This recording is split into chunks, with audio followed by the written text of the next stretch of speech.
Oke, selamat siang Youth Pro.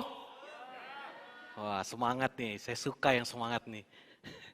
Ya, saya mau mengucapkan terima kasih juga buat teman-teman pemimpin di sini. Saya diberi kesempatan buat sharing teman-teman. Kalau saya lihat, back sebelumnya, saya lihat khotbah sebelumnya, pemimpin di sini sudah mempersiapkan kalian dengan luar biasa.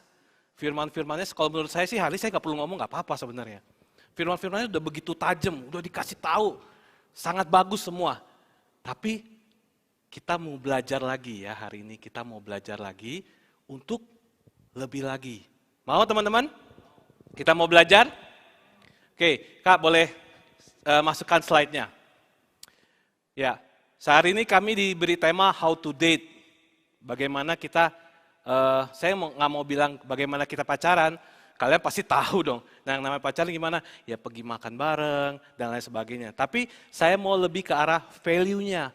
Bagaimana kita membangun suatu hubungan. Oke? Nah, ayat firman Tuhan yang dikasih ke kita adalah, saya bisa next gak ya? Oke. This is the perfect love. Tadi yang ayatnya udah Kak Fendi juga bacakan. Dia bilang, di dalam kasih tidak ada ketakutan. Kasih yang sempurna melenyapkan ketakutan. Sebab ketakutan mengandung hukuman. Dan barang siapa takut, ia tidak sempurna di dalam kasih. Ayat firman ini bukan berarti kita jadi nggak ada takut sama sekali. Teman-teman, saya juga punya rasa takut. Saya juga punya rasa takut akan apa? Tadi pagi saya juga lagi diskusi sama istri saya. Aduh, anak-anak kita gimana ya? The next competition for our child, dia bilang. Wah, kita harus lengkapin anak kita dengan ini, itu. Siapkan study les dan sebagainya. Wah, istri saya udah siapin semuanya. Tahun depan ya, dia harus les ini, dia harus les ini. Saya lagi mikir, ketakutan dia sih itu, ketakutan saya biayanya gimana ya Pak. Saya juga mikir gitu. Nah, jadi takut itu is fine, tapi jangan sampai ketakutan itu menyelimuti kita. Jangan sampai akhirnya membawa ketakutan kita tidak damai. Karena apa? Ketidakpastian. Ingat loh, this is the perfect love yang Tuhan siapkan. Kasih Tuhan yang begitu besar. Tahu nggak? Tuhan itu sampai mati di kayu salib. Saya waktu itu sharing juga di Champion Gathering buat Light gitu kan. Wah, saya tersentuh banget. Bagaimana seorang bapak nih saya nih, memberikan anaknya yang tunggal untuk apa? Supaya kita semua diselamatkan. Wah, luar biasa sekali. Kalau saya waktu itu saya bilang, kalau saya sebagai bapak, saya mikir 1000 kali, ngapain saya korbankan anak saya? Buat siapa? Buat orang-orang yang berdosa ini, buat apa? Nah, tapi beda. Kasih Tuhan itu begitu besar. Jadi sebenarnya ketakutan kalian itu sebenarnya bisa nggak kalian hadapi? Bisa banget. Nah, yang buat mungkin yang sudah menikah, saya lihat yang sudah menikah, ya pasti juga punya ya ketakutan untuk masa depan dan lain sebagainya. Terus yang lagi bangun hubungan juga, aduh biaya merit gimana ya, pasti ada ya. Tapi percaya, Tuhan pasti cukupkan. Nah, hari ini saya pengen survei sedikit nih. Yang belum menikah, siapa aja? Wah, nggak mungkin lu di. Yang belum menikah? Woi, yang mau menikah? Kok jadi dikit? Nggak mungkin nih. Banyak kan? Ya. Hari ini pasti kalian takut nih. Waduh Kak, saya udah umur sekian nih, pasangan saya ada nggak ya? Tuhan tahu nggak sih? Saya ini, ya saya bilang due date ya. Saya ini udah mau expired Tuhan gitu kan. Due date-nya. Aduh Tuhan, saya butuh pasangan. Itu ketakutan yang akhirnya menjelimuti kita semua. Yang pada akhirnya, karena takut itu, kita apa? Asal comot. Tahu asal comot? Iya Kak, ada tiba-tiba datang ke kita, aduh aku butuh pasangan, aku udah diwanti-wanti, jadi yang datang sama aku embat aja Kak. Emang begitu? Emang apaan? Jadi yang sama aku, ya mumpung dia mau lah Kak, embat aja. Kadang-kadang orang tua kita juga maksa gitu. Saya punya sedikit cerita. Jadi dalam keluarga lah ya, ada adik, keluarga kami ada adik yang main kecil gitu kan. Kapan kamu menikah? Pasangannya ada nggak? Dia bilang, oh belum. Udah itu aja, tuh yang kemarin tuh udah deket kan, dateng kan sama kamu kan. Coba temuin lagi. Coba tanya, gimana? Masa nggak cocok sih? Cobalah jalan-jalan dulu, sama-sama pergi bareng. Yang pada akhirnya gitu Pak, ya udah kita jalanin. Terus ya akhirnya apa? Membuat kita mau nggak mau, ya istilahnya mau nggak mau, we accept. Kita menerima gitu. Ya udahlah, karena nggak ada yang mau, gue udah do that, ya akhirnya aku terima. Nah, hari ini kita mau belajar. Sebenarnya Tuhan tidak menciptakan ketakutan itu buat teman-teman semua.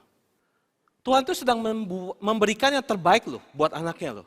Ngapain Tuhan mati di kayu salib, tapi kalian cuma dapat istilahnya ya, seadanya. Percaya dong? Kalian mau dapatkan yang terbaik kan? Amin? Jadi kita tidak mau yang namanya seadanya. Tuhan itu mau memberikan yang terbaik. Ya. Sisa stok ya? Sisa stok katanya.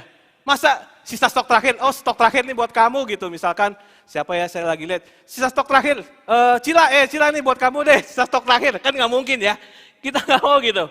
Tuhan pasti mau memberikan yang terbaik. Jadi teman-teman, mohon maaf ya Cila itu bercanda Cila.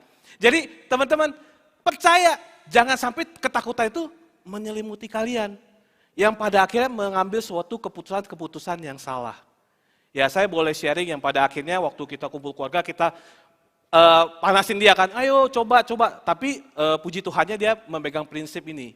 Dia tidak takut. Kalau dia mendapatkan itu pasti yang terbaik. Dan puji Tuhannya benar-benar Tuhan siapkan. Dan prosesnya dengan benar. Jadi waktu akhirnya si pria datang sampai PKS juga telepon kita, nanya dan lain sebagainya. Prosesnya itu berjalan dengan benar. Dan puji Tuhan, Tuhan memang sediakan yang terbaik. Kita mau yang terbaik, bukan stok terakhir. Percaya? Amin? Ya, hari ini saya mau share ke teman-teman. Jangan sampai ketakutan itu membuat kalian salah langkah. Oke? Oke. Nah, saya mau kasih tahu nih, sebelum kalian membangun suatu hubungan, kita itu harus spiritually sama physically healthy. Sehat ini apa? Ya bukan sehat secara fisik juga, tapi secara spiritual. Mari kita baca di Efesus 2 ayat 10.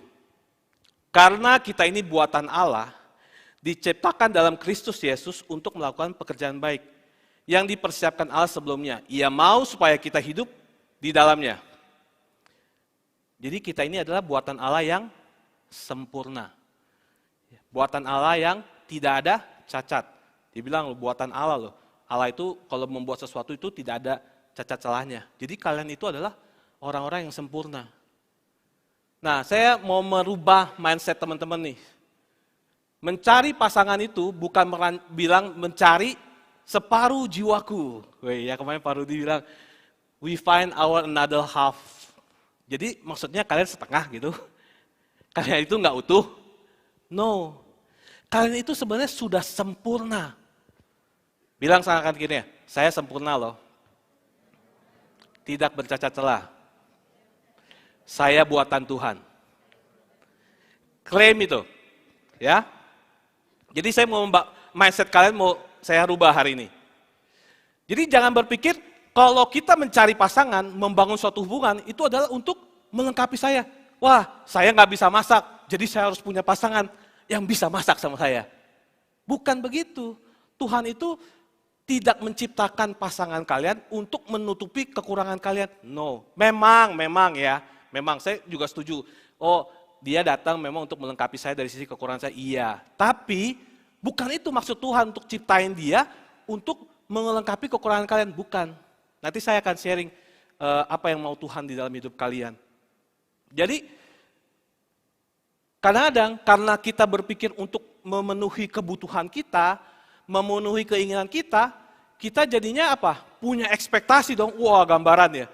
Setelah saya mempunyai pasangan, saya akan begini-begini, punya gambaran sendiri. Saya akan lebih enak, nyaman, lebih hidupnya lebih tenang. Karena apa? Karena saya punya another my soul gitu. Ada pasangan di sebelah saya. No, bukan seperti itu ya. Saya punya sebuah cerita.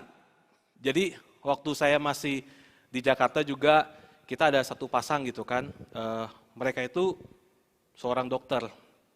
Dan dua-duanya dokter. Calon dokter masih. Ya, masih calon dokter lah, sorry, itu masih calon, jadi mereka masih koas atau masih dalam pendidikan lah. Nah, mereka datang ke kita memang untuk awal mau membangun suatu hubungan. Dan saya juga melihat gitu, oh kalian mungkin perlu doain dulu, gumulin dulu.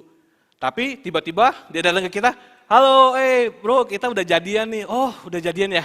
Oh ya udah, nggak apa-apa. Aku bilang, oke, good, selamat ya buat kalian. Ya selain ucapin selamat, apalagi kayaknya saya ucapin selamat, ya kalian udah jadian.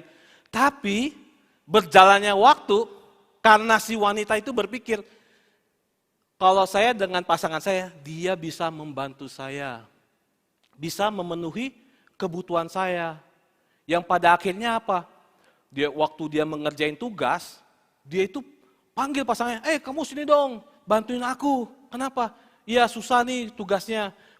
Kalau kamu nggak ngerti, udahlah temenin aku di sini, kita ngobrol aja. Wah, berjalan waktu terus menerus, akhirnya apa? Mereka konflik besar datang ke kita. Wah, kerjaan tugas bisa sampai jam 2 pagi. kerjaan tugasnya sampai jam 2 Minta pagi gitu. ditemenin. Ya, kita datengin, mereka akhirnya pada datang ke kita. Aduh, kita konflik besar nih. Kenapa? Iya, ini si cowok lemah nih.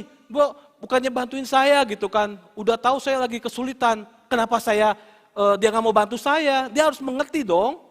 Kan dia pasangan saya. Masa saya susah nggak mau dibantu? Nah, itu terus menerus. Yang pada akhirnya apa? Nyedot. Si cowok juga bilang, iya kan saya juga punya tugas. Saya juga kerjain sampai malam. Iya kan saya juga pernah bantuin kamu. Ya, akhirnya apa? Saling menuntut satu dengan yang lain. Kamu harus ini, kamu harus ini. Nah, kalau udah saling menuntut itu, apa yang terjadi? Perang dunia. Iya dong, pasti. Saya maunya ini, saling nyedot, saling tarik menarik. Ya udah, ya bad news-nya adalah pada akhirnya ya mereka putuskan untuk berpisah, nggak lanjut lagi. Dan ya teman saya ini saya masih kenal dan mereka sama yang lain gitu. Dan ya saya lihat karena mereka merasa belum sempurna, padahal mereka sudah sehat, harusnya sudah sehat secara spiritual dan secara physically, jasmani juga sehat. Saya percaya hal itu nggak akan kejadian.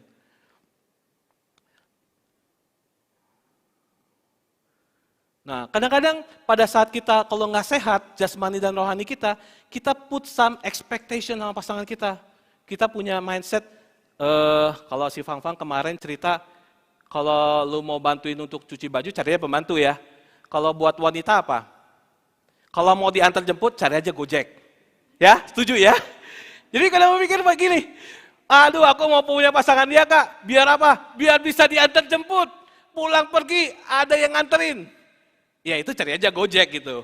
Wah, ya mungkin pada saat kalian bangun hubungan, it's a promotion time. Apa promosinya? Halo, kamu di mana? Lagi hujan, saya jemput kamu. Di mana kamu? Dimanapun kamu, saya samperin katanya. Wow, masa promosi. Siapa yang lagi masa promosi? Yang lagi bangun hubungan? Wah, promosi ya. Enjoy your promotion guys, katanya. Enjoy your promotion. Tapi ingat, masa promosi itu biasanya apa? Akan berakhir. Deng deng jeng, masa promosi berakhir teman-teman. Waktu hujan datang, tidak ada Gojek, becek. Apa yang terjadi? Yang hujan nih, tolong dong jemput. Waduh, aku tugas banyak. Kenapa? Besok kamu mau yang, iya itu kan dulu. Waduh, terluka. Aku mau dia yang dulu katanya. Aku mau dia seperti yang dulu. Guys, promotion is over. Jadi kalau kita put our expectation dan berharap pasangan kita bisa memenuhi kebutuhan kita, forget it teman-teman. Justru kita harus mengharapkan, justru menggantungkan apa yang kendala kita, apa yang menjadi kebutuhan kita itu kepada siapa? Kepada Tuhan, bukan kepada pasangan kita. Justru pada saat kalian in relationship, kenapa kita butuh yang namanya spiritual and physically sehat? Karena when you are in relationship, you know siapa yang kalian butuhkan. Bukan berarti kita nggak butuh pasangan kita, butuh. Cuma siapa yang paling kalian butuhkan? Tuhan. Karena ada firman Tuhan ya, terkutuklah orang yang mengandalkan manusia. Jadi kalau kalian sudah mengandalkan pasangan kalian, Nah, hati-hati.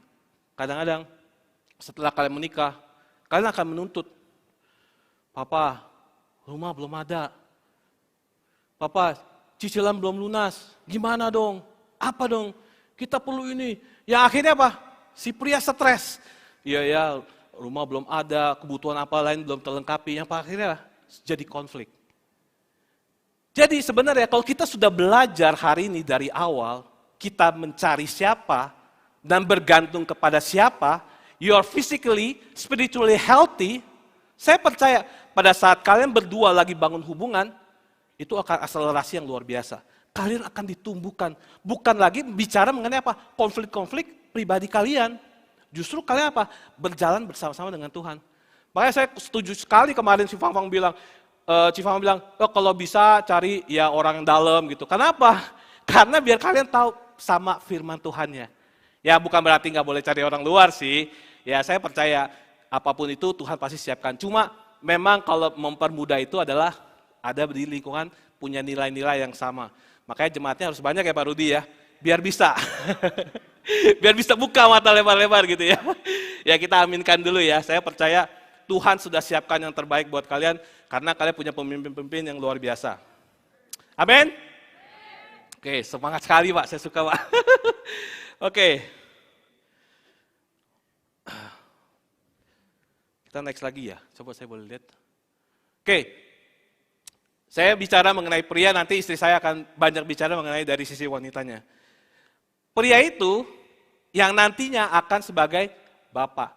Bapak itu kita bisa artikan sebagai sumber. Ya. Pria itu adalah sebagai sumber. Yang buat pria, bicara sumber. Kita adalah sumber, bilang. Oke, ya. Jadi sumber pria adalah sumber dan Allah kita adalah bapaknya ya. Saya boleh minum dulu nggak ya? Sorry haus, terlalu semangat.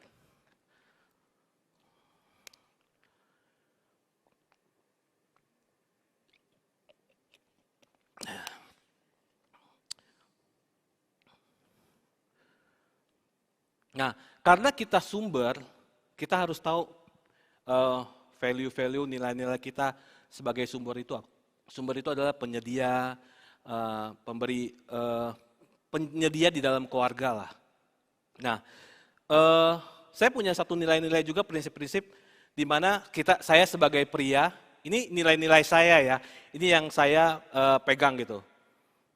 Saya beri contoh ya, saya punya nilai-nilai, ini boleh kalian terapkan dan kalian boleh ikuti. Karena saya sumber, biasanya kalau saya, ini waktu saya masih belum menikah ya, kalau saya sumber, biasanya saya akan belajar.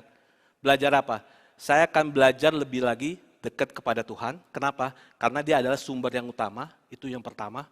Terus yang kedua adalah, saya adalah sumber penyedianya kan, penyedia loh. Jadi, ini kalau saya ya, ini prinsipnya saya.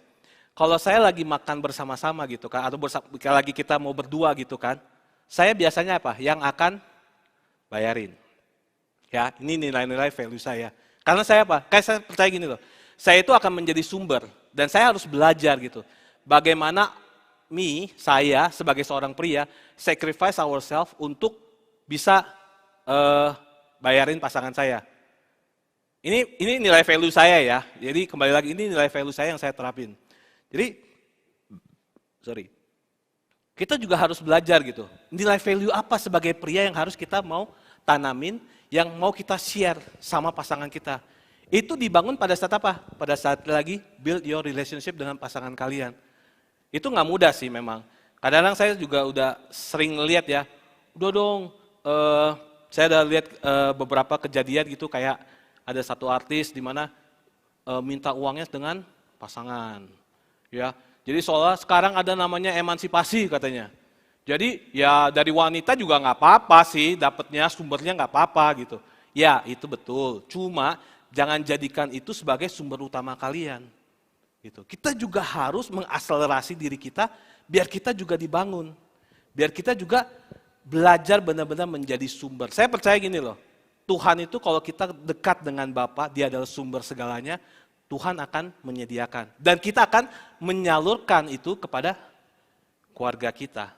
Ya, Kan amin. katanya Kak, yang ngajak yang bayarin. Oh iya, Kalau yang ngajak yang bayar. nikahnya wanita dulu, gimana dong? Tetap saya akan bayarin. Iya, kalau yang lagi pengen saya nggak ngajak-ngajak kalau nggak ada uangnya. Ya, jadi nah lanjut lagi yang mengenai mengelola keuangan, ya. Kita boleh buka di, ayatnya boleh dibukain nggak Kak? Di Amsal 21 ayat 20.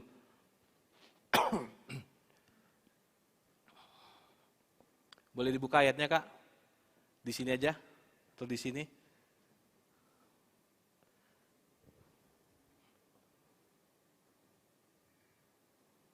Oke, Amsal 21 ayat 20.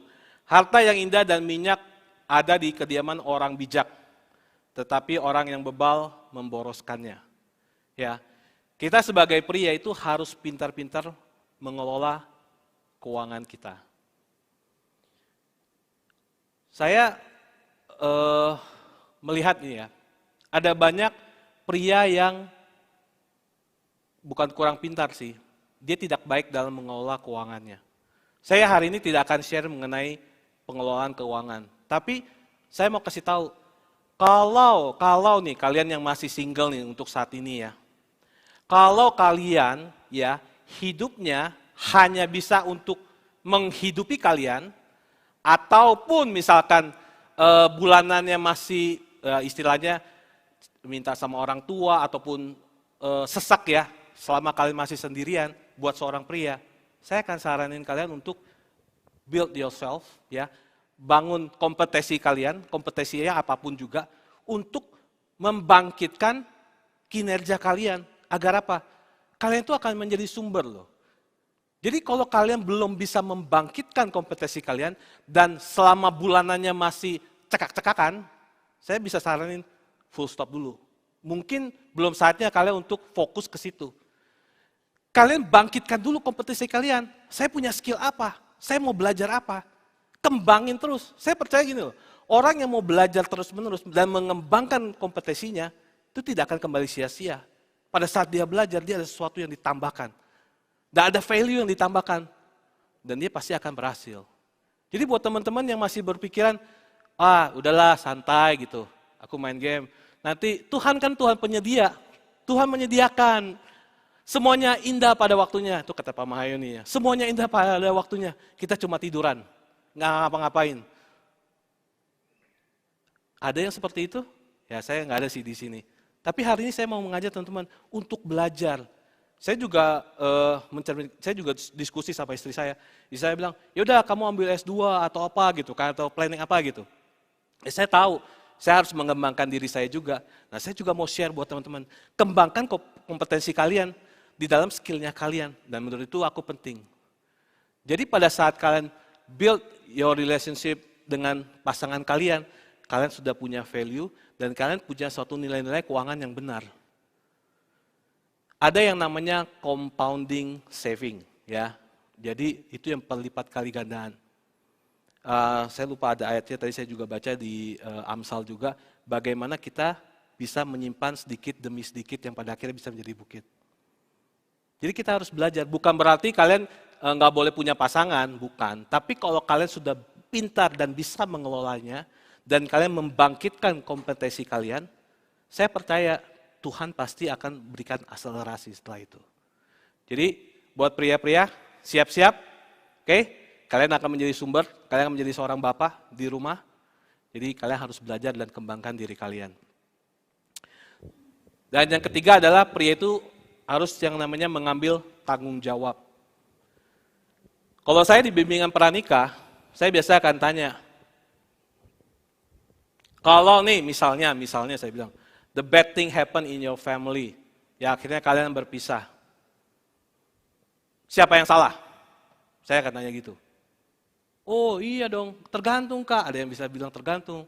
Ada yang bilang, ya siapa yang salah ya dia yang karena dia yang duluan lah pokoknya yang kata kasar atau apa gitu. Saya bilang, sebenarnya kalau kita sebagai pria yang bertanggung jawab, beban itu ada di siapa? Ada di kita loh. Saya percaya gini loh, pria itu diciptakan Tuhan itu sebagai kepala, nanti istri saya cerita. Bagaimana kita bisa menjadi kepala kalau kita sendiri tidak bisa mengepalai diri kita sendiri. Atau kita nggak bertanggung jawab sama diri kita sendiri. Jadi jangan main-main dengan hidup kalian. Seorang pria itu harus punya tanggung jawab kalian itu besar gitu, yang Tuhan sudah taruh sama kalian. Nah, kalau saya ambil slogan di Pria Sejati, kesempurnaan seorang pria dan keserupaan dengan Kristus itu adalah hal yang sama. Wow, man, berat. Saya lihat, keserupaan dengan Kristus. Keserupaan dengan Kristus apa? Yaitu bertanggung jawab sampai dia bisa mati di kayu salib. Jadi kalian bertanggung jawab, ya hari ini saya mau share kepada kalian, pada saat kalian menikah, kalianlah yang bertanggung jawab terhadap pernikahan kalian. Sampai kalian bisa sacrifice everything untuk menjaga pernikahan kalian.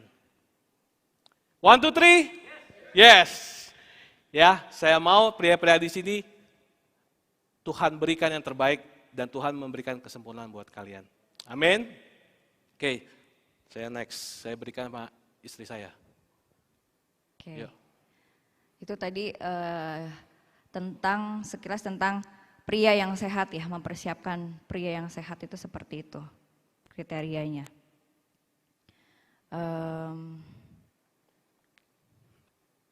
Sekarang lanjut ke wanitanya.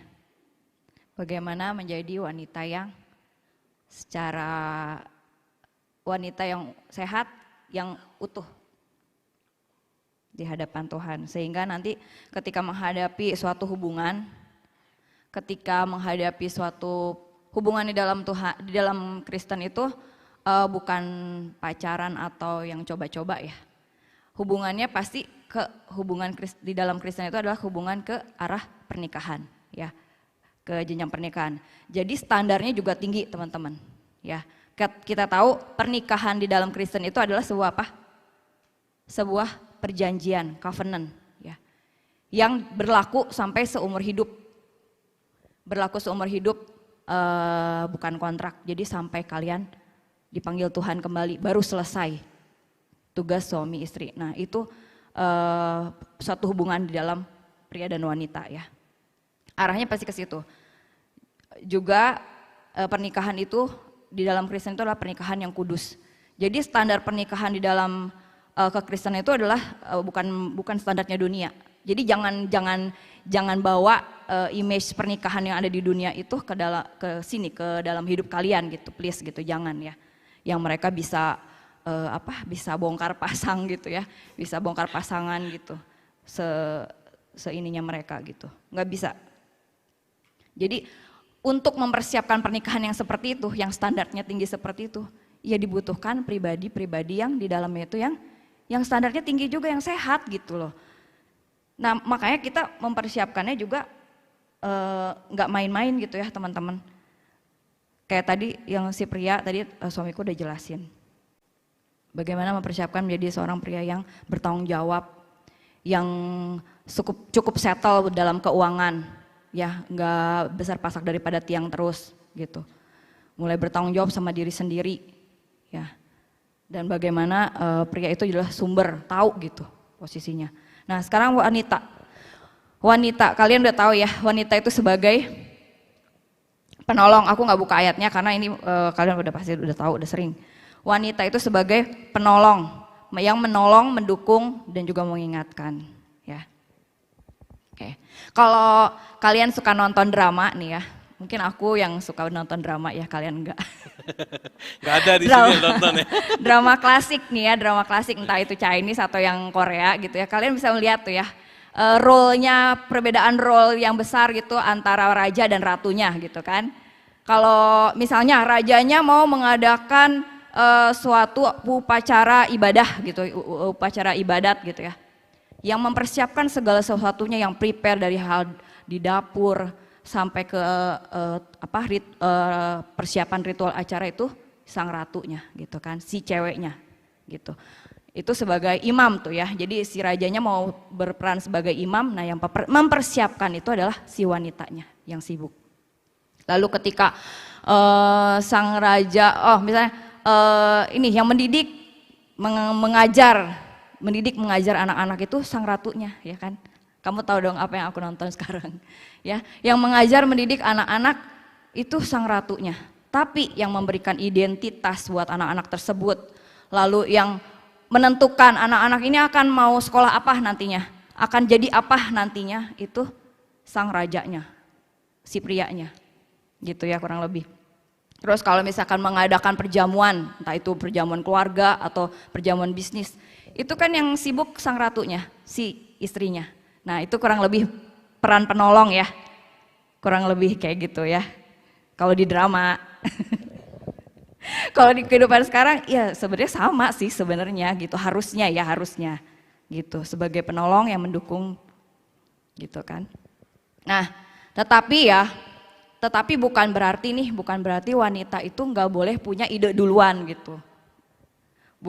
Jadi nggak boleh punya ide duluan gitu, nggak juga, nggak. Jadi pria dan wanita hakikatnya adalah sama, ya, sama utuh, sama-sama utuh, sama-sama pribadi yang utuh dan yang sempurna. Tuhan kasih hikmat, Tuhan kasih pengetahuan, Tuhan kasih hikmat pengetahuan gitu ya, sudah Tuhan berikan gitu pada masing-masing pribadi. Jadi sudah utuh.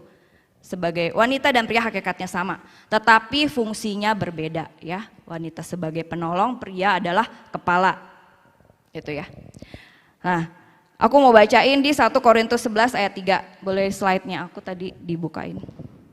1 Korintus 11 ayat 3.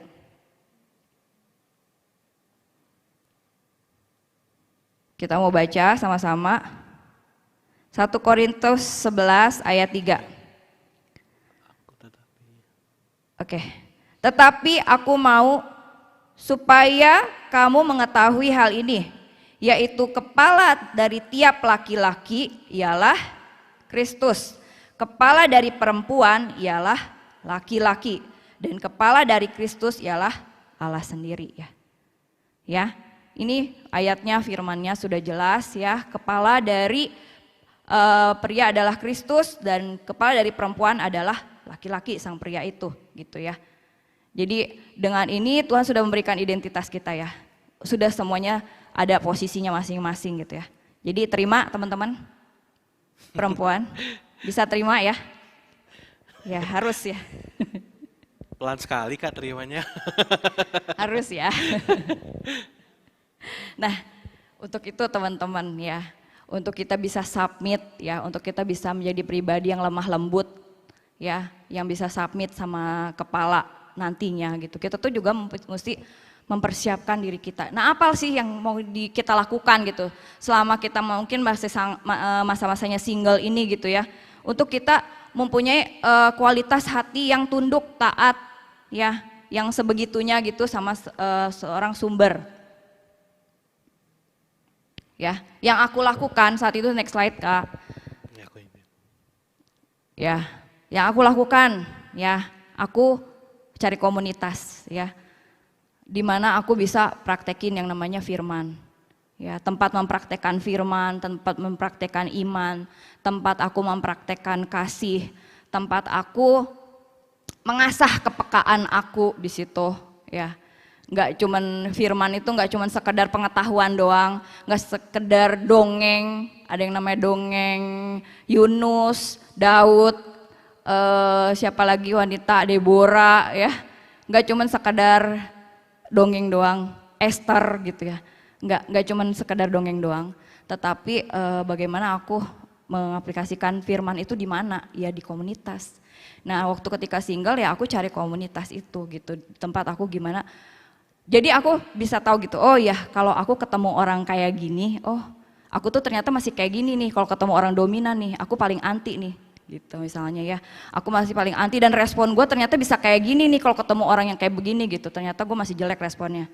Nah terus kalau udah fail terus gimana, kan mesti latihan terus, itu yang tempat kita latihan terus menerus, yaitu komunitas itu gitu. Jadi komunitas itu bukan sesuatu hal yang kebetulan loh teman-teman gitu ya, itu yang emang Tuhan udah setting buat kehidupan kalian secara sadar atau nggak sadar gitu ya, tempat kita untuk praktek iman kita gitu. Nah terus aku juga ikut yang namanya pengembangan diri lah gitu ya, SPK ikut, ada wanita bijak ikut. Nah sekarang wanita bijak nanti mau tahu Pak diikutin nggak anak-anak sini wanita bijak nanti Januari? Oh yang sudah menikah, itu khusus wanita bijak menikah ya. Oke. Yang single berarti ditunggu ya. Yang single, ini bagus banget sih buat para wanita, wanita bijak. Di situ kalian bisa dari gambar diri gitu kan, segala macam di situ akan dari sisi wanita gitu ya. Nah itu aku ikutin semuanya gitu loh. Itu buat pengetahuan aku dan aku bagaimana praktek gitu kan. Terus lanjut, apa yang kita persiapkan di dalam masa single kita? Belajar mengelola emosi. Ya. Nah ini emosi penting nih.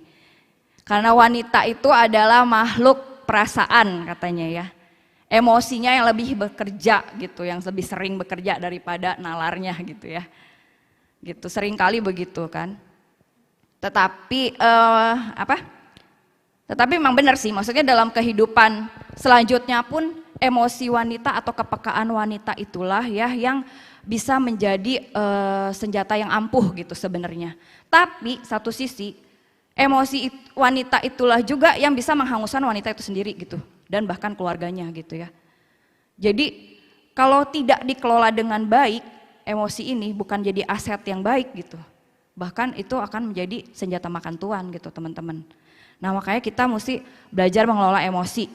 Bagaimana emosi itu aset yang sudah Tuhan berikan buat wanita, dipakai untuk sesuatu yang tepat, yang pas, dan itu bahkan berguna buat nanti ke depannya hubungan kalian gitu ya.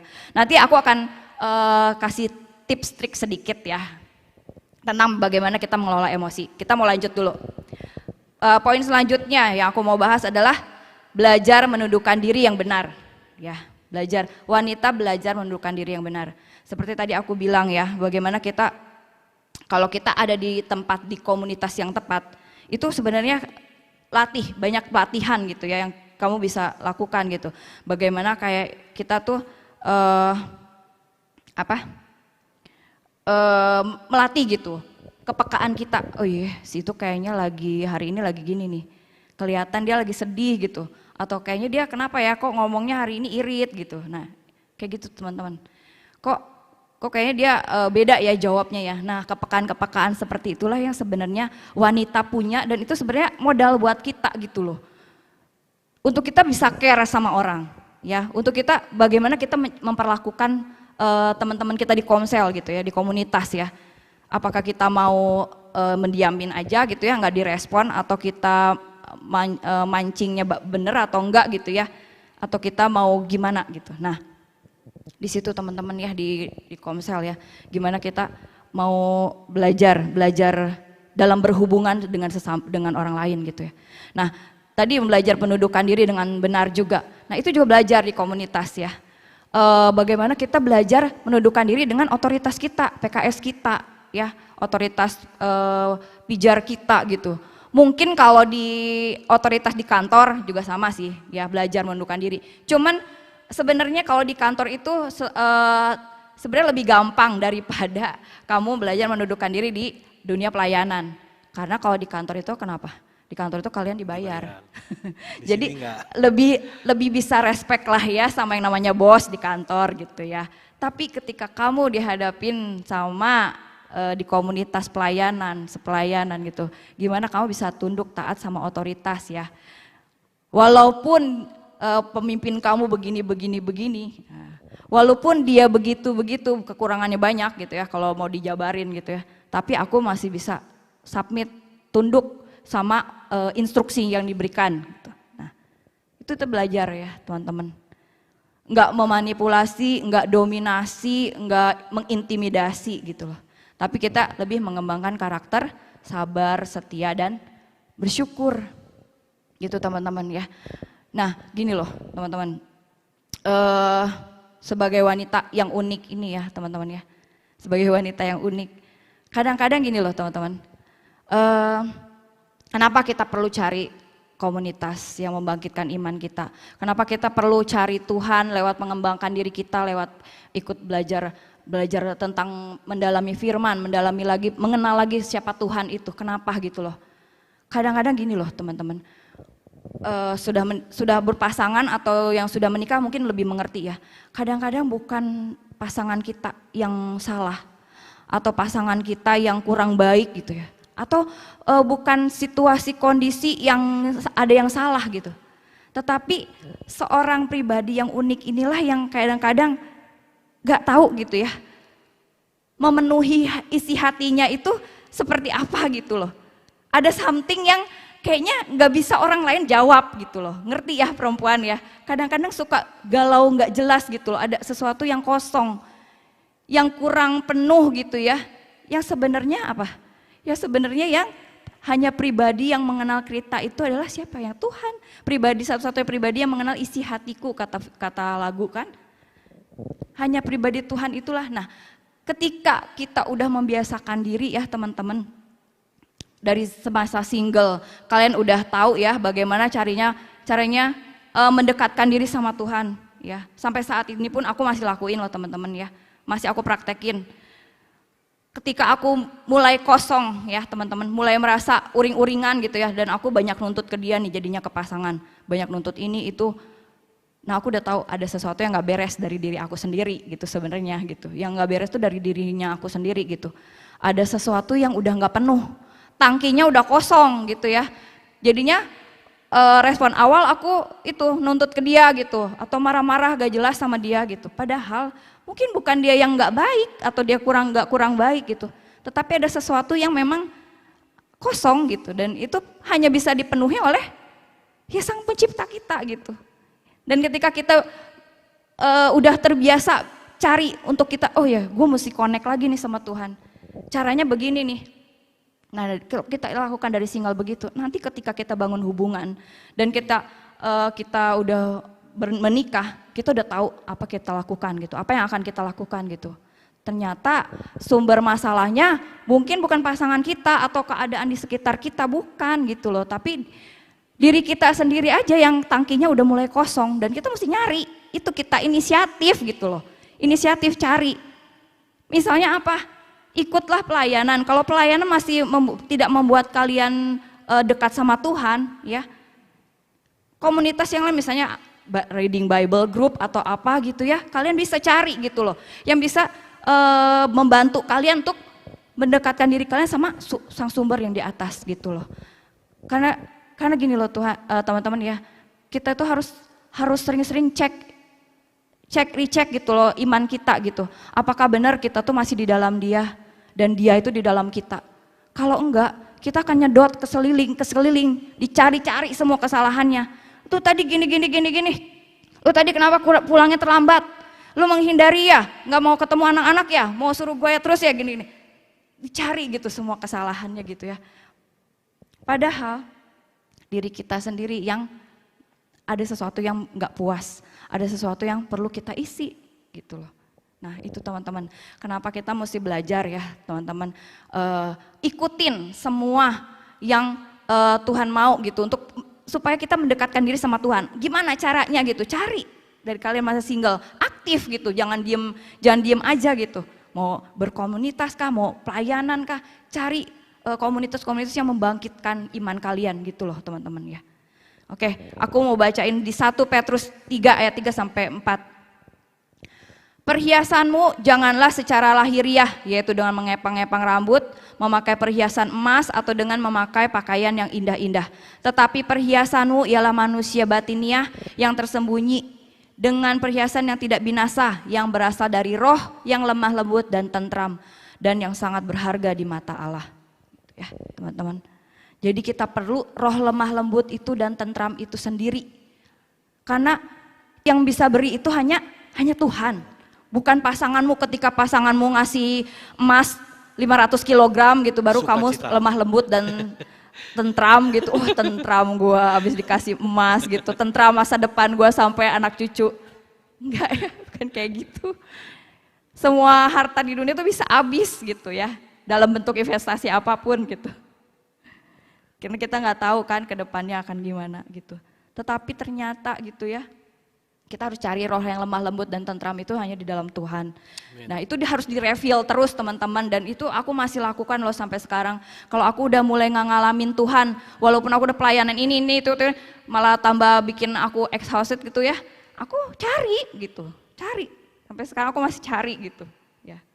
Gitu ya teman-teman. Nah, aku mau balik nih ke belajar mengelola emosi yang tadi ya teman-teman ya. Karena ini adalah aset yang penting buat setiap wanita yang kadang-kadang malahan itu yang bikin pria stres di dalam rumah tangga atau di dalam hubungan gitu. Karena emosi wanita yang sering labil, naik turun gitu kan.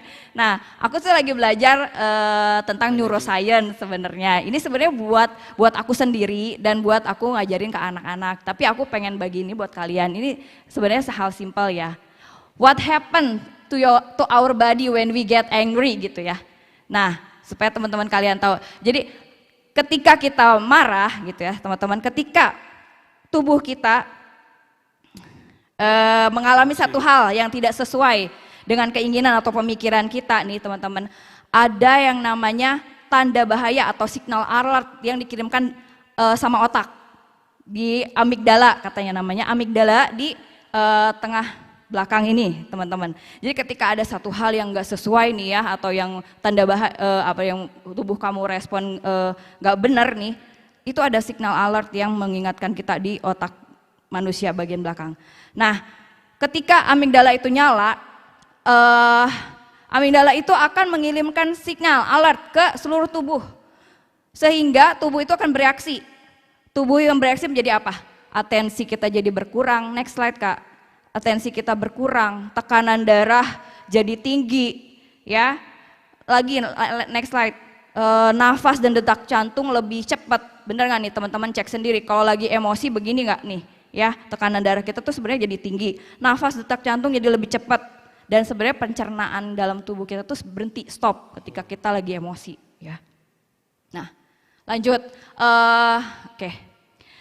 Ketika amigdala menyala dalam otak kita ya, sebagai alat tanda bahaya, hanya butuh 0,05 detik ya. Di sini 20 milisecond itu kurang lebih 0,05 detik untuk tubuh kita bereaksi. Yang tadi itu ya, menyala-nyala, maksudnya ini semua cepat jantungnya gitu ya, emosi cepat gitu kan. Reaksi fisik di tubuh itu cuma sekitar 0,05 detik. Tetapi hanya ada butuh waktu 3 detik atau 300 milisecond untuk prefrontal cortex kita, yaitu otak yang bagian depan ya, yang fungsinya nanti aku akan jelaskan, untuk bekerja. Jadi butuh 3 detik sedikit lebih lama dari amigdala untuk mengirimkan sinyal ke prefrontal cortex, otak bagian depan, yang berfungsi untuk apa prefrontal cortex ini? Untuk mengidentifikasi, untuk mengontrol emosi kita. Nah, prefrontal cortex itu banyak tugasnya, yang di depan sini nih. Adalah suatu bagian otak yang berfungsi untuk mengendalikan gerakan, ucapan, perilaku, memori kita, terus emosi kita, dan kepribadian kita. Jadi berperan, jadi fungsinya itu fungsi intelektual gitu ya, seperti proses berpikir, penalaran, memecahkan masalah nih gimana nih, ngambil keputusan gimana nih, merencanakan apa nih. Nah ini semuanya ada di sini. Di next yang slide sebelumnya Kak, sebelumnya 2. Nah prefrontal cortex itu ya yang bekerja ketika kita mau, yang memutuskan kita mau melakukan apa nih gitu, ketika kita emosi ya.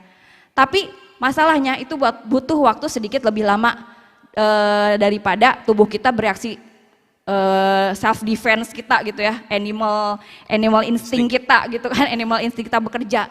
Jadi lebih cepat animal instinct kita memang gitu, tubuh kita langsung bereaksi kalau ada sesuatu yang emosi nih teman-teman ya.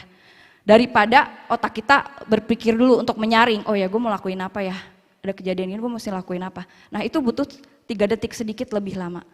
Tapi sebenarnya 3 detik itu bukan sesuatu hal yang lama, bukan gitu kan, untuk kita meresponi apa yang sebenarnya lebih baik gitu kan.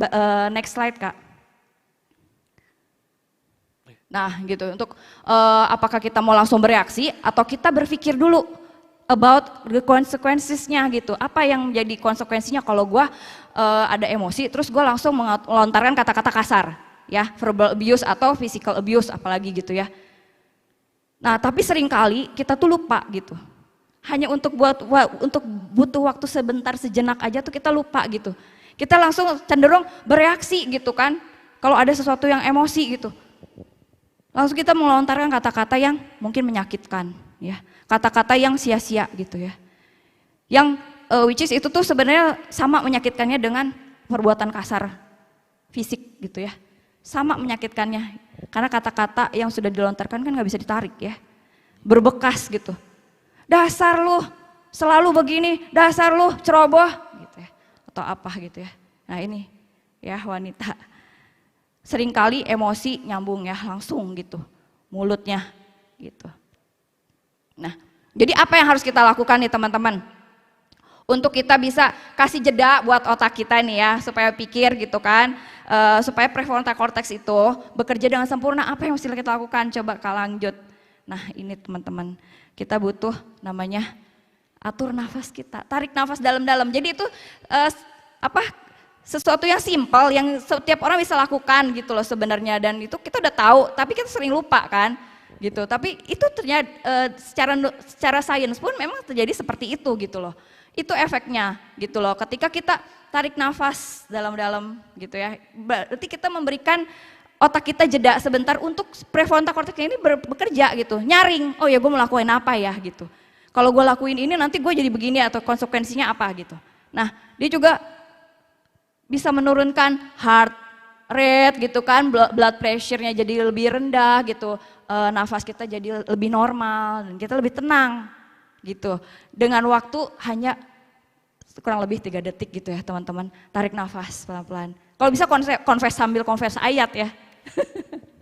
Jangan kan confess ayat Kak, tarik nafas aja lupa langsung gitu kan. Kalau udah emosi tuh perempuan kan. Nah gitu ya teman-teman, coba gitu ya, dicoba lagi gitu, praktekin ya. Kalau emosi jangan langsung merespon tubuhnya, tangannya, mulutnya gitu ya. Coba diem dulu gitu, tenangin diri dulu, tarik nafas dalam-dalam gitu ya. Karena menurut sains pun seperti itu ya. Jadi butuh jeda untuk si otak kita bekerja. Nah, so that's why gitu ya. Kenapa kalau orang tumpang tangan di depan sini? Karena inilah sumber ya. Bagaimana kau bisa membedakan mana yang baik, mana yang berkenan pada Allah, dan apa yang sempurna buat Tuhan. Ini yang didoain teman-teman ya, PVC-nya gitu. Supaya kita bisa punya pengetahuan di Roma 12 ayat 1 dan 2, bagaimana kita mempersembahkan tubuh kita sebagai persembahan yang kudus ya, sebagai ibadah yang sejati kita. Itu ibadah sejati kita loh teman-teman gitu, ketika kita berespon dengan benar. Itu ibadah kita yang sejati teman-teman. Nah itu sih yang sedikit yang aku mau bagiin buat perempuan gitu. Bagaimana kita punya kekuatan, punya aset, tapi kita juga harus pintar-pintar mengelolanya. Gitu teman-teman, udah sih. Ya, nggak buat perempuan juga sih, pria juga sama. Kita bisa melatih ini sih sebenarnya. Karena ya bagaimanapun kita ciptaan Tuhan ya, dan kita belajar gitu bagaimana kita meresponinya. Oke, next slide. Ini ayat saya yang terakhir. Saya bisa back ya. Oke, apa yang menjadi panggilan Tuhan? Tadi saya juga udah share kan. Kadang-kadang saya melihat ya, untuk saat ini waktu zaman saya juga sama sih. Orang-orang muda khususnya setelah mereka menikah atau mereka sudah menikah, biasanya kemana? Fokus dengan apa? Keluarganya ya. Jadi teman-teman saya yang awal-awal sudah menikah, dia itu adalah seorang pemimpin, pekerja Tuhan yang luar biasa. Tetapi setelah menikah, mereka kemana? Gak ada men. Teman-teman saya selalu memikir yang sebagai pijar gitu kan.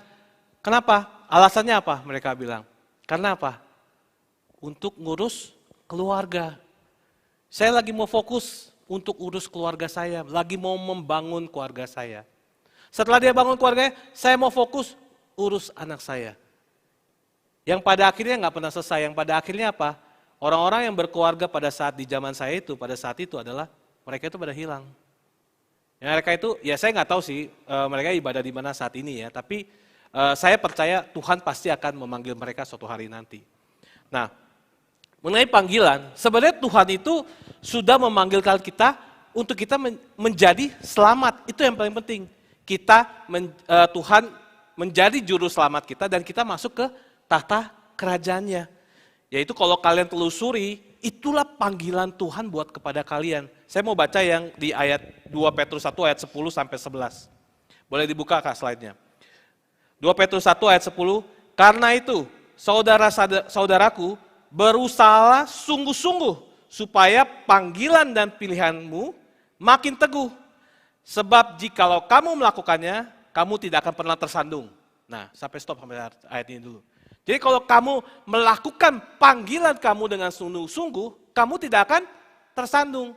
Ingat loh, tersandung itu bukan sesuatu batu besar, akhirnya kita bisa tersandung. Enggak, batu besar, batunya kecil doang. Batu kecil yang bisa membuat kita tersandung. Kalau batu besar ya bisa dong kita hindarin. Batu kecil itu apa? Fokus kita. Fokus kita itu apa? Pada saat kita sudah membangun hubungan, pada saat kita untuk membangun keluarga. Apakah fokus kita untuk, nggak salah sih fokus kalian untuk mempersiapkan pernikahan, membangun keluarga itu kalian nggak salah. Tapi kadang-kadang fokus kita yang kecil ini bisa membuat kita tersandung. Jadi fokus kalian, apa yang menjadi panggilan kalian lah yang Tuhan mau kepada kalian, kalian lakukan. Agar apa? Fokus ini bisa membuat kita jadi terhindar dari sandungan. Jadi buat teman-teman, kalau pada saat ini kalian sudah lagi membangun hubungan ataupun sedang mencari pasangan, jangan jadikan itu sebagai fokus kalian. Tetap fokus kalian itu kepada panggilan Tuhan di dalam hidup kalian. Karena apa?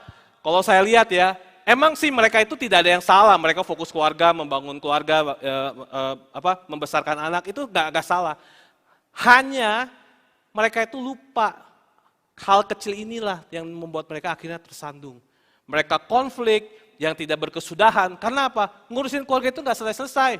Setelah ini ada lagi pasti. Setelah anak ada lagi dan tidak akan pernah selesai. Justru fokus kita harus apa? Kepada panggilan kita, kepada panggilan hidup kita. Pada saat kalian menerima panggilan itu dan kalian fokus,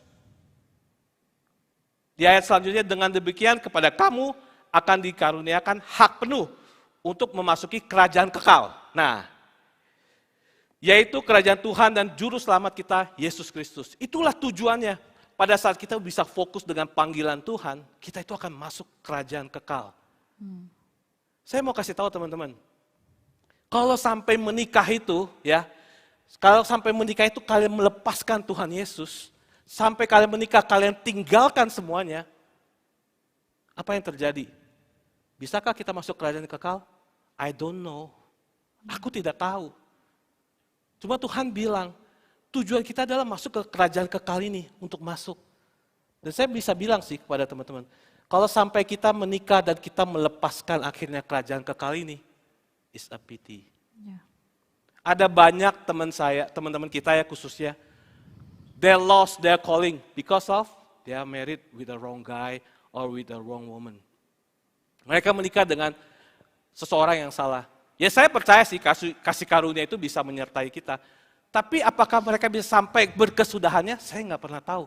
Kita nggak pernah tahu. Kalau kita tidak menjalani panggilan kita. Ada banyak kita yang sebenarnya ini orang luar biasa gitu. Wanita ini luar biasa. Karena dia salah menikah, kelilit hutang di mana-mana jadinya. Yang tadinya dia punya fokus untuk membangun kerajaan Tuhan, fokusnya apa? Gimana cara bayar hutangnya? Gimana cara menyelesaikannya? Wah, nggak selesai-selesai. Yang sampai kalau kita bisa lihat, pusing juga ya. Ya itu. Karena apa? Dia fokus dengan membangun, nggak salah aku bilang ya, membangun keluarga itu tidak salah. Tapi jangan sampai itu menjadi fokus utama kalian. Ya. Fokusnya yang salah Fokusnya ya. yang salah. Karena Jadikan. kita menikah itu justru untuk memenuhi panggilannya Tuhan. Jadi jangan terbalik teman-teman gitu. Karena kita menikah itu untuk memenuhi panggilan Tuhan dalam hidup kita justru gitu. Makanya kalian pikir baik-baik gitu, di mana cari pasangan yang supaya ngefeel-nya sama gitu dengan panggilan hidup kita gitu loh. Carinya di mana? Kalau cari di luar bisa nggak gitu? Prosesnya akan sangat panjang dan berdarah-darah gitu teman-teman. Ya. Jadi ngeri gak cari di luar enggak ya? Pak Rudi Bukan akan berarti menambahkan di ya luar, enggak ya? ya kalian pikir sendiri gitu loh bagaimana baiknya. Karena memang kita itu menikah, kita itu berhubungan sama lawan jenis untuk memenuhi panggilan hidup kita. Itu pasangan itu adalah salah satu alatnya Tuhan gitu untuk kita memenuhi panggilannya Tuhan gitu. Kalau dibalik ya nggak bisa gitu. Ya. Perlu kasih karunia yang nggak bisa diminta, itu anugerah yang Tuhan kasih dan itu nggak bisa diminta, jangan dicobai makanya teman-teman gitu ya. Nah aku juga menemukan pasanganku di komunitas yang tadi ketika aku praktekin yang bagaimana aku mempraktekkan iman aku, bagaimana aku mempraktekkan kasih aku, memperlakukan teman-teman gimana. Aku tuh menemukan dia, walaupun waktu itu jalan aku pun tidak semulus itu ya, tidak sesempurna itu teman-teman. Aku juga nggak sempurna waktu itu ya jalannya gitu ya. Jadi aku udah kenal dulu dia waktu itu belum bertobat gitu. Tapi waktu itu aku bawa dia, ini aku sedikit cerita aja ya. Jadi aku kenal dia dulu di kampus gitu ya, posisi dia bukan anak Tuhan waktu itu ya. Karena dia mau deketin aku bawalah dia ke komsel gitu. Biar anak-anak komsel aku aja yang menyaring dia. Seleksi alam dari komsel aja yang datang buat dia gitu ya. Nah itu dulu aku ya, itu menurut aku sih itu aku tidak membenarkan gitu. Tapi waktu itu yang terjadi adalah dia puji Tuhan bertumbuh gitu kan, puji Tuhannya gitu. Dia melewati seleksi alam itu dengan baik dan dia bertumbuh gitu, puji Tuhannya gitu ya. Itu ya teman-teman. Jadi itu teman-teman. Jadi aku nggak meninggalkan apa yang menjadi maunya Tuhan dalam. Jadi aku tidak meninggalkan karena aku tahu gitu ya kalau aku nggak ada Tuhan aku nggak bisa hidup gitu ya. Gitu. Jadi itu yang terutama teman-teman ya. Bukan jangan dibalik gitu, kita hidup untuk bangun hubungan, untuk menikah, jangan kebalik gitu. Ya, jadi yang buat teman-teman yang sudah menikah gitu kan, jangan sampai kalian tinggalkan Tuhan, ataupun kalian mundur pelan-pelan, fokus dengan keluarga kalian, bangun terus apa yang menjadi panggilan Tuhan dalam hidup kalian. Karena gini loh, kerajaan kekal itu tidak bicara mengenai 1-2 tahun, 20 tahun, 30 tahun, no. Saya mau tanya, umur kita paling berapa lama sih? Paling lama 80 tahun ya. Saya mau coba gambarin apa yang saya dapat waktu itu dari sharing teman saya juga khotbahnya. Umur kita itu paling lama taruhlah 80 tahun. Ya, 80 tahun itu kalau bisa dibilang itu hanya sebuah titik kecil. Ada yang namanya kekekalan. Kekekalan itu apa? Tiada batasnya. Apakah kita mau hidup yang hanya yang 80 tahun yang titik kecil ini daripada yang kekal itu? So, saya mau mengajak teman-teman think about it. Yang kita cari itu bukan yang titik kecil itu. Bukan yang titik inilah yang kita cari, tapi yang besar, kekekalan itu. Saya percaya pada saat kita masuk nanti kerajaan surga, itulah kehidupan kekal kalian selanjutnya. Oke? Itu sharing dari saya. Kita mau apa lagi? Ke sesi selanjutnya. Selanjutnya ya. Oke, sesi selanjutnya adalah sesi pertanyaan ya. Pertanyaannya nggak tahu udah pada masuk belum? Udah pada masuk ya. Oke. Ini yang lebih deg-degan nih. Iya, saya nggak tahu saya bisa jawab. Kalau nggak bisa jawab, saya send ke pakarnya Pak Rudi dan Fendi di sini. Gitu ya. Ya. Apa kita mau doa dulu ya? Doa dulu aja ya, teman-teman ya. Doa dulu ya, sebentar ya. Kita doa, nanti kita ke sesi pertanyaan.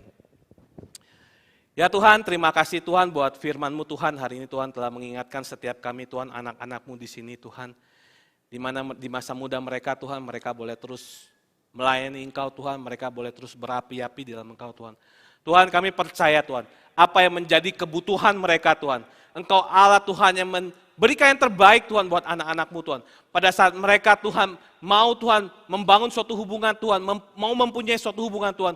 Engkau Allah yang menyediakan yang terbaik untuk mereka Tuhan. Kami tahu Tuhan, Kau Bapa yang baik Tuhan. Kau Bapa yang menyediakan yang terbaik Tuhan buat anak-anak-Mu Tuhan. Dan kami percaya Tuhan, Kau Allah sedang menyediakan yang terbaik Tuhan. Biarlah Tuhan Kau berikan hati yang lemah lembut untuk mereka Tuhan. Biar mereka juga boleh belajar Tuhan. Hati yang penuh kasih Tuhan. Karena Engkau Allah kasih Tuhan sumber dari segalanya Tuhan.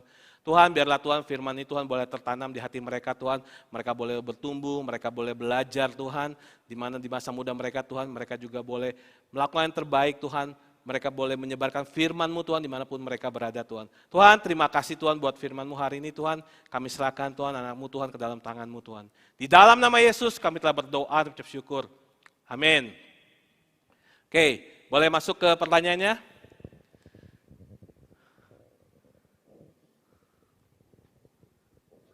Atau mesti ada QR code lagi? Udah ya? Udah ya, sip. Pertanyaan pertama. Bagaimana cara mengungkapkan atau menanggapi jika kita ada rasa kurang setuju dengan sikap pasangan kita yang sedang bangun hubungan tanpa melukai hatinya?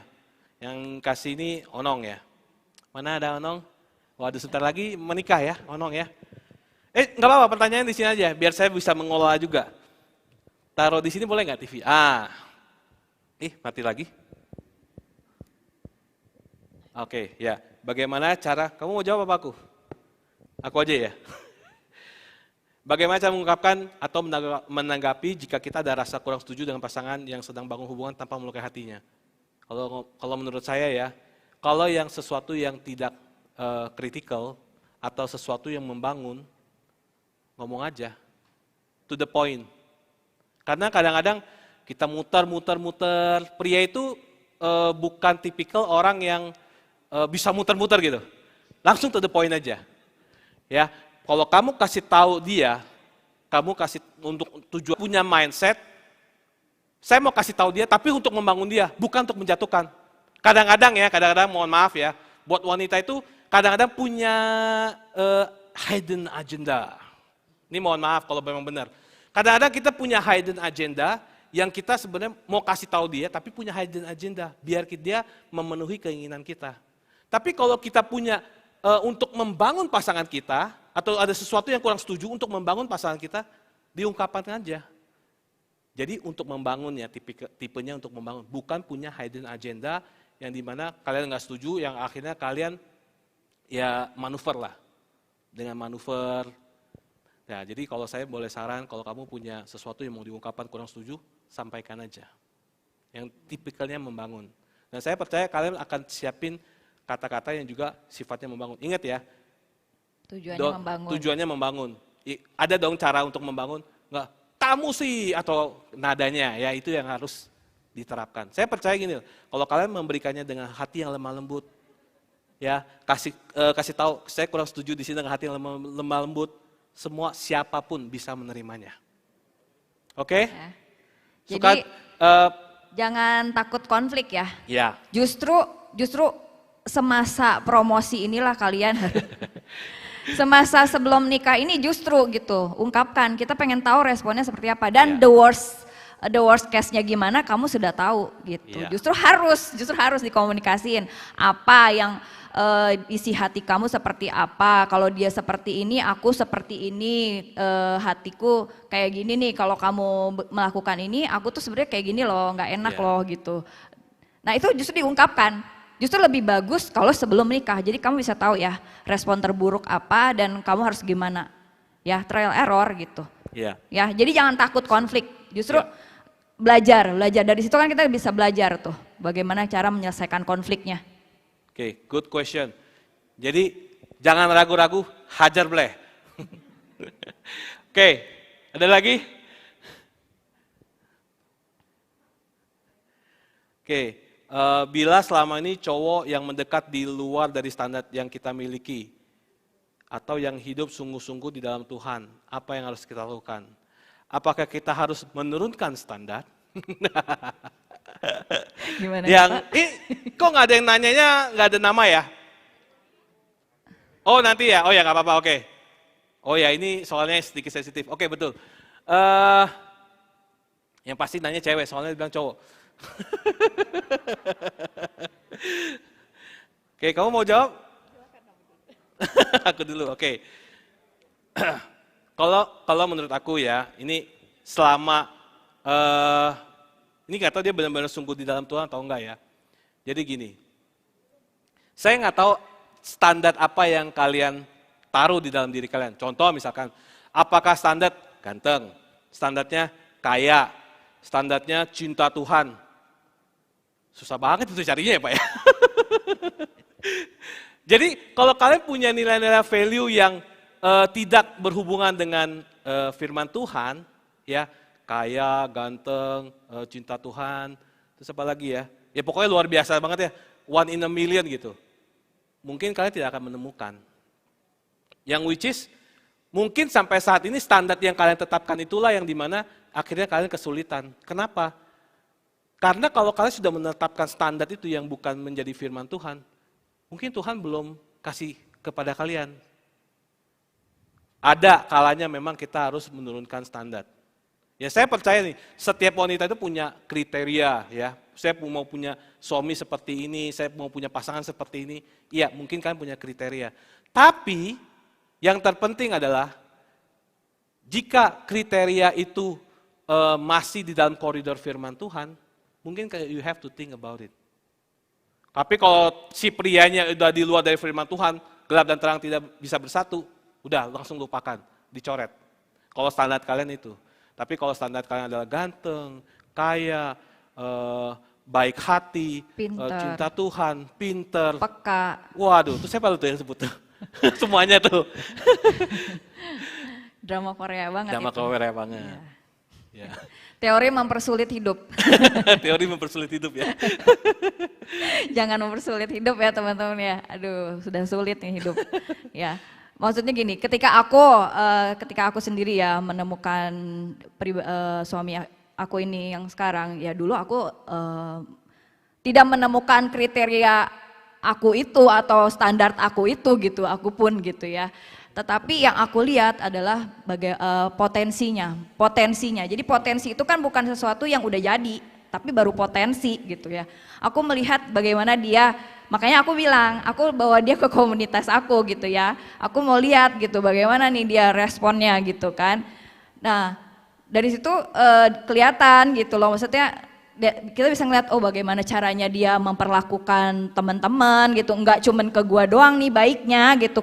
Kalau cuman ke gua doang baiknya kan kelihatan ya ini masa promosi doang nih gitu. Aku lihat gitu bagaimana dia memperlakukan teman di komsel, teman-teman di di sekeliling kita di kampus gitu, pertemanan kita lah, bagaimana dia cara memperlakukan orang, bagaimana cara memperlakukan keluarga ya. Itu aku lihat gitu di situ pelan-pelan gitu ya, tanpa ya diam-diam lah gitu aku menilai gitu. Jadi jangan buru-buru memutuskan untuk tidak menerima atau menerima gitu. Jadi memang dilihat dulu gitu, dan kalau standarnya itu bukan standar sesuai firman Tuhan ya itu bukan sesuatu yang esensi kan gitu. Jadi nggak perlu ini gitu, nggak perlu kekeh gitu kan gitu. Pokoknya harus yang kaya. Pokoknya harus sesuai dengan standar. Nah intinya gini sih teman-teman, intinya gini ya, kalau buat aku ya, bukan buat aku, maksudnya gini ya prinsipnya. Setiap pilihan kalian ya ada konsekuensi di dalamnya. Pilihan hidup kalian, pilihan pasangan kalian itu ada konsekuensi menyertai. Ketika kalian memilih sesuatu yang terlalu jauh ininya gitu ya, terlalu jauh perbedaannya terlalu jauh, maka lebih berpotensi untuk jadi sumber konflik ke depannya gitu ya. Misalnya terlalu jauh, maksud terlalu jauh apa nih, dalam standar ekonomi, misalnya sosial ekonominya dia misalnya kaya atau aku yang orang biasa aja, terus ada juga yang pendidikan terlalu jauh gitu, misalnya dia lulusan S3, aku cuman SMP gitu ya misalnya. Atau apalagi dia terlalu ganteng, aku biasa-biasa aja gitu misalnya. Nah ini yaitu potensi-potensi sumber konflik itulah, maksudnya setiap pilihan kita ada konsekuensinya, kalian tahu sebenarnya itu ya. Jadi akan diuji di situ lebih banyak ya. Tapi resultnya gimana, siap atau enggak kalian menghadapi perbedaan dan cobaan-cobaan itu bisa berbeda-beda dari tiap orang ya, karena setiap orang itu unik, punya kasih karunia masing-masing dan banyak faktor-faktor pendukung lainnya gitu ya. Kayak kemarin kesaksian bisa kalian dengar gitu kan, seperti Pak Rudy Bulisna, berbeda budaya tetapi bisa gitu kan, sangat berbeda secara budaya tapi kan bisa gitu, karena apa? Faktor yang esensi itu adalah mereka satu taraf dalam hal perkembangan pertumbuhan iman mereka gitu ya, sama-sama mengenal di tempat yang benar gitu ya. Jadi ada faktor-faktor pendukung lainnya. Itu sih jadi standar yang nggak sesuai, nggak sesuai firman, nggak usah gitu ya Pak, bener nggak? Ada koreksi nggak nih? Oke. Saya takutnya salah, tadi turun standarnya terlalu jauh nanti ya, enggak ya. Kalian yang bisa mengukur, kayak seperti istri saya ngomong, kalian yang bisa mengukur this is acceptable or non-acceptable ya, kalian yang bisa mengukur. Oke. Katanya dari sisi pria harus kembangkan dulu potensi diri atau mapan. Berarti kalau seperti itu sulit untuk menikah dong, karena nunggu sukses lama, bukan lebih baik usaha atau sukses bersama. Nah, oke. Good question. Makanya saya harus tekankan di sini. Saya tidak mau yang pada akhirnya kalian struggling umur 30, 40 baru mapan gitu. Enggak juga. Ukuran, saya sama istri saya boleh share, saya waktu itu belum mapan. Saya masih pakai motor. Saya juga belum Motor orang tua ya Pak? motor yang tua gitulah. Istilahnya Orang tua. aku beli motor second gitu. Itu bukan menjadi suatu standar pria itu harus punya rumah, punya mobil, no. Saya tidak mengatakan kita harus mapan, tidak. Tetapi kita membangun kompetensi kita yang kita sudah tahu skill kita di mana. Ya, makanya saya bilang, dia melihat dari apa? Sisi potensi kita. Dan bagaimana cara kita untuk mengelola keuangan kita. Jadi kalian harus tahu nih, kalau saya menikah, oke, saya bisa nih kira-kira dengan penghasilan ini, saya bisa mengelola. Jadi gini, kalau kalian masih struggling, aduh gua kapan menikahnya ya kalau struggling, tingkatkan kompetensi, benar. Jangan sampai when you are struggling, you bring another one to become your struggling. Jadi kalau saya ibaratnya saya ngambil contoh Kak Fendi ya kemarin ya, kita lagi belum sempurna nih, masih setengah matang, atau mungkin bisa busuk lah misalkan. Kita membawa yang bagus itu masuk ke dalam, is more dangerous. Dari sisi apa? Selain kalian membawa yang baik itu ke dalam yang rusak, kalian itu juga jadinya makin besar konfliknya. Tapi bukan berarti mapan ya, tapi bagaimana kalian bisa benar mengelola keuangan kalian. Jadi kalau kita berpikir, oh saya sama dia double income nih, jadi bisa double income lebih kuat. Saya bisa saranin mungkin you need to think about it. Ini saya, ya ini saya. Saya Bukan akan berarti berpikir. nggak boleh double Bukan income, bukan berarti wanita tidak boleh bekerja setelah Ya, menikah, bukan. tapi bukan ini itu. saya, jadi saya punya prinsip adalah saya harus bisa mengelola keuangan saya harus bisa punya plan 1-2 years in the future, saya bisa apa. Ya, Kalau kita sendiri masih belum punya pikiran 1-2 years, saya bisa seperti apa, ya itu saya bilang, lebih baik jangan dulu membangun hubungan. Aku ngomong ini straightforward ya, biar kalian juga mesti belajar untuk membangun diri kalian. Ya. masih terlibat hutang piutang kartu kredit Ya. misalnya, Kita masih gali lubang tiap bulan Ya. gitu kan. Ya, yang itu maksudnya ya. Ya. Jadi kalau misalnya kita merasa masih keuangan kita masih berantakan gitu, Ya. kita tidak bisa mencukupkan diri kita dengan apa yang kita bisa hasilkan. Nah itu maksudnya gitu ya. Jadi itu yang jangan pikirkan dulu untuk bangun hubungan gitu Ya. kan. Artinya kita ada sesuatu yang nggak beres yang kita perlu Yang beresin kita dulu. harus beresin. Karena ya tadi ya seperti saya sharing. Dan gini, satu lagi Pak Kak, sebelum aku lupa maaf. Dan kalau misalnya sudah tahu penghasilan kita sekian ya, kita bisa potensi ke depannya akan begini, akan sekian. Oh nanti ada nih jenjang karirnya begini-begini. Udah tau lah gitu ya, gambaran secara kasarnya atau imannya gitu ya. Nah milih pasangannya juga yang seperti apa dulu gitu kan. Jangan yang high cost, high maintenance tapi penghasilannya di bawah UMR gitu ya, maaf gitu ya. Jadi harus tahu diri juga gitu ya, kurang lebih gitu ya kira-kira ya Pak. Ya, ini kan secara teknikal ya, tapi semuanya kembali ke dalam firman Tuhan. Di mana Tuhan itu Tuhan yang menyediakan dan percaya Tuhan itu mengasihi kalian loh. Jadi kalau kalian mengasihi Tuhan dan Tuhan mengasihi kalian, percaya deh, Bapa itu akan menyediakan yang terbaik. Walaupun untuk saat ini saya nggak bisa ngelihat, saya kesulitan, tapi saya lihat 1-2 head in the future, Tuhan pasti akan memberikan yang terbaik. Dan saya akan memberikan yang terbaik juga untuk Tuhan.